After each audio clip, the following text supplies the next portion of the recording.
3 reasons why it's okay to use samples. Now, first reason number 1, it's all to do with where the source of creativity is.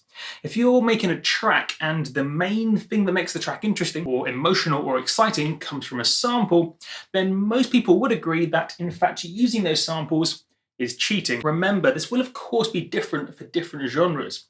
In the case of, say, tech house, where it's mostly rhythmic based, if the main rhythm that makes your track interesting is a single drum loop, then pretty much everyone would agree that that is not okay.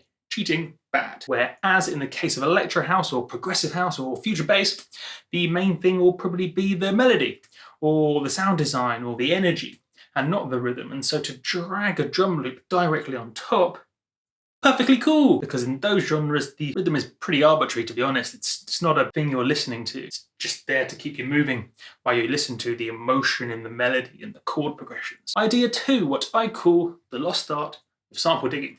So back in the day, say 10-15 years ago or so, most of what made your track interesting or exciting wasn't actually the production or even oftentimes the melody, but in fact the samples. So if you take, say, The Prodigy as a prime example, or some old school house, something from 10-15 years or so, or go hip hop as well, for example. But let's go for The Prodigy. So in the case of The Prodigy, most of your favorite bits about most of your favorite Prodigy tracks, quite a lot of your favorite bits of Prodigy tracks are almost entirely samples. Yes, the sample may have a bit of a filter on it or a bit of distortion, or oftentimes even pretty much nothing. The source of creativity came from finding that little 4 or 5 second bit of something from a completely different, unrelated genre, and then maybe combining it with a cool bass sound, so a combination of ideas. And then maybe a drum break from a jazz track or a jazz tune, song, jazz.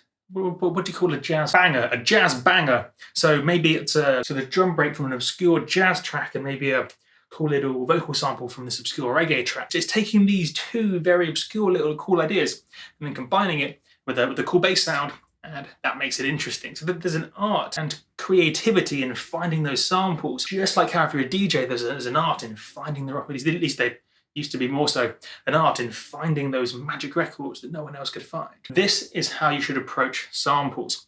Yes, you need some functional sounds, some kicks, some snares, some rises that work and suit your genre, very functional, not that exciting, but do the job. What you then need to do is, just like how people used to do with music and DJing, you need to be digging through in obscure places and curating a collection of samples that not everyone else is using. Basically, put value and allocate time to finding those samples. Don't just grab the first one you see on Loopmasters or the first one you see on the list of spliced top packs. I mean, they are great sounds, obviously, if they're in the top 10, but of course then, almost by definition, lots of other people will be using them too, which can be bad. So get creative. I mean, some of my favorite sounds I've ever used in tracks don't actually come from dance music sample libraries. So in the case of this one here, it's a whole bunch of human noises for film. And then this one here, a bunch of impacts for films. So a bunch of like squeaky noises and sort of sticks being thrown about. And then this pack too, which is a whole bunch of karate chops and kicks and punches for video games, I think this one. So you can see how by taking these things that weren't designed for dance music, almost by definition, a lot less people will be using them. In fact, almost nobody probably. And so that makes things unique and original. Idea number 3. This idea is this.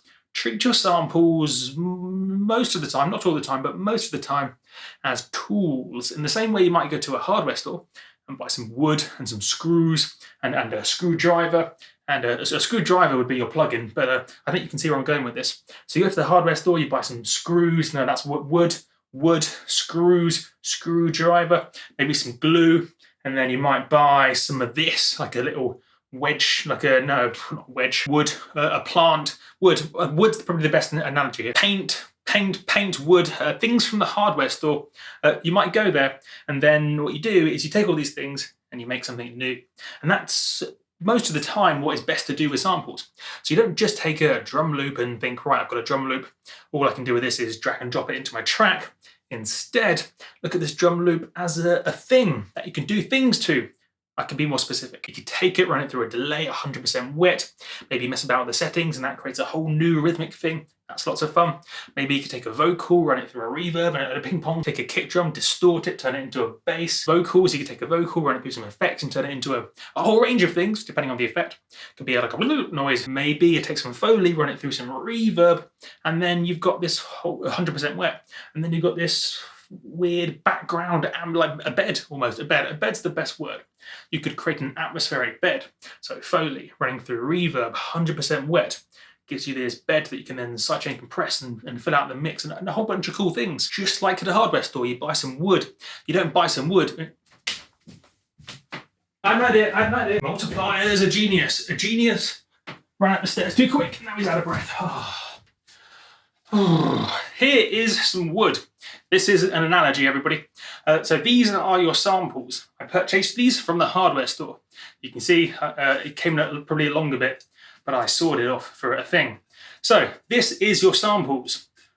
Wood, I mean, this by itself, I mean, you probably can't even see that, and that's not very useful, but if you create something from it, maybe you put this on like that, and then maybe saw something and screw it together, then, or take this, put some paint on it, or on the screensaver. All of a sudden, the world is your possibility space. So think of all the things you can build out of wood. Think of all the things you can make out of samples. Many, many things. Many more things, in fact, than if you made everything yourself. Gandalf, I am Gandalf. Thou shalt not pass.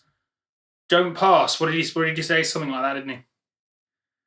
I am Gandalf. Don't. Thou shalt use samples, but I'm going to conclude like Gandalf. Thou shalt use samples creatively.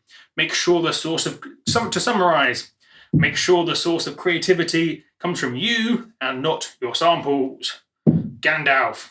Idea 2. The lost art of Gandalf. Sample digging. So just like you went crate digging back in the day of DJing, or back in the day of music production, back when people didn't really have all the serum, etc.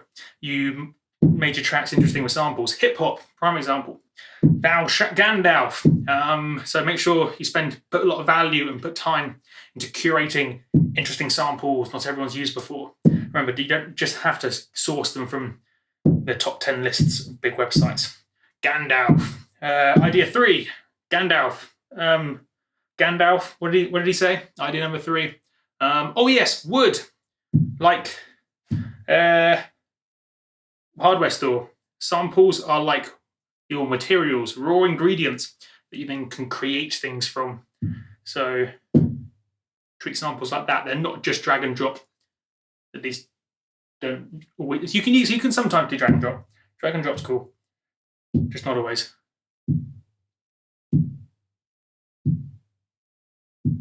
Gandalf. My name has been Multiplier, and I will catch you guys